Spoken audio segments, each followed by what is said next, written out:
বঙ্গবন্ধুর আত্মার শান্তি কামনায় আজকে আমি মনে করি দীর্ঘ অনেক বছর পরে বঙ্গবন্ধুর আত্মা শান্তি পাবে। কারণ এই কাঙ্গালি ভোজ বলেন আর খিচুড়ি খাওয়া বলেন, গরু জবাই দেওয়া বলেন, মৃত্যুবার্ষিকী পালন বলেন, এগুলো এবছর অনেকটাই কম হয়েছে এবং নাই বললেই চলে।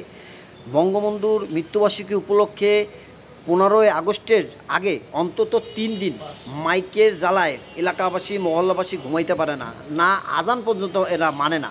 তো যাই হোক, এখন বিভিন্ন রাস্তাঘাটে বিভিন্ন গরু জবাই দেওয়া হইতো, এবছর কোনো গরু জবাই দেওয়া হয় নাই।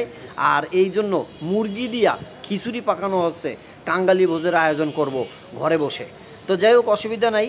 আমি যে বিষয়ে বলতে চাচ্ছিলাম, এবছর গরু ব্যবসায়ীদের মাথায় হাত আর ডেকোরেটর ব্যবসায়ীদের মাথায় হাত আর কাঙ্গালি বসের কপাল ফোড়া।